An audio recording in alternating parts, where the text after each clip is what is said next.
Hey, what up, everybody? This is Stevie Breach coming to you here with the Monday Night Raw 5-point preview for December 7th, 2015 on our way to TLC. I originally thought this was going to be the Slammy show, but they are going to be running the Slammies the week after TLC, so this one is going to be built up all around the TLC go-home show.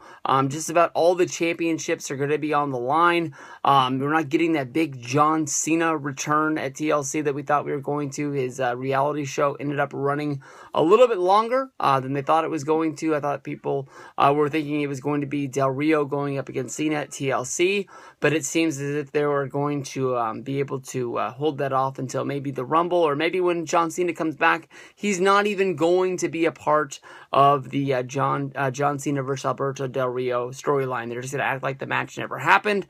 Del Rio is the United States champion, but the mystery man is who he defeated in order to get the championship. And maybe they're going to want to put him in a larger role than the United States title because of the fact that so many people like Seth Rollins, Randy Orton, and Cesaro have all come down with injuries. Who knows if Cena will even find himself going up against the League of Nations. The League of Nations, of course, I don't even know where they're going to have a payoff for this. It seems like they're building up for a Survivor Series 8-man tag match, but you have Sheamus, your WWE champion. You've got King Barrett. You've got Rusev. All banding together, and it seems that on the babyface side, you got Roman Reigns, Dean Ambrose, and the Usos all as a team. And even last week, we saw the New Day join, and they're almost playing this on numbers, like this is some sort of a big faction that everyone's supposed to be scared of. What point, are they going to have to be able to pay off for this? Or because most of these guys will have to be in the actual Royal Rumble themselves, minus Sheamus. Will they just have some sort of a match early on in the Royal Rumble pay-per-view, and then also, insert most of these guys later in the Rumble to give them a little bit break and then them working double duty. When it comes to it, in order to put together a 30-man Rumble, I know that more than likely you'll see a member of NXT, maybe even possibly two join, but you're going to have almost the whole entire roster used to be able to fill up the Royal Rumble. I know there's a lot of guys that we don't really see on television that much, but it seems as if they're going to have almost everybody out there. We're leading up to Sheamus versus Roman Reigns in a TLC match. This is a match that needs to happen, but honestly, when it comes down to it, I don't think a lot of people are thinking that this is going to really matter. We're going to be seeing some sort of a Wyatts versus the ECW team of the Dudleys and Tommy Dreamer. Bubba Ray Dudley has gone to Twitter and basically said that he's been on the phone with an ECW brother who's going to be joining him tomorrow night on Monday Night Raw. No word on who is that going to be. I'd put money on Rob Van Dam or maybe even Little Spike Dudley. As some sort of a wild card pick to be going in there, but it looks like you're going to be having some sort of a tables match, and maybe this could be the last reunion of ECW on a grand stage like WWE.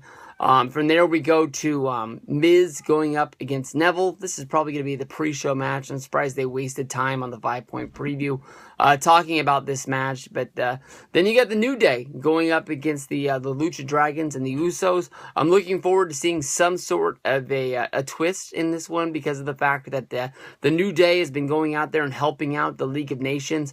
Possibly, are they going to be able to have the advantage in this match, going 3-on-2-on-2? Seeing how there's actually 4 baby faces in this match and 3 heels, it would seem that the New Day would have the advantage, but then at the actual pay-per-view, you see them band together to actually be 4-on-3, and the New Day for the first time don't have as many numbers in the game, and they are on the outside.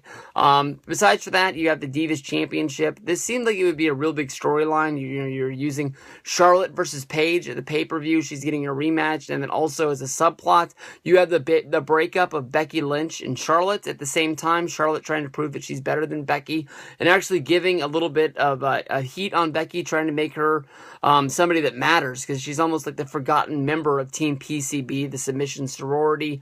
But honestly, when it comes down to it, I don't think it really is the Ric Flair, Reed Flair line from a few weeks ago leading up to the last pay-per-view Survivor Series.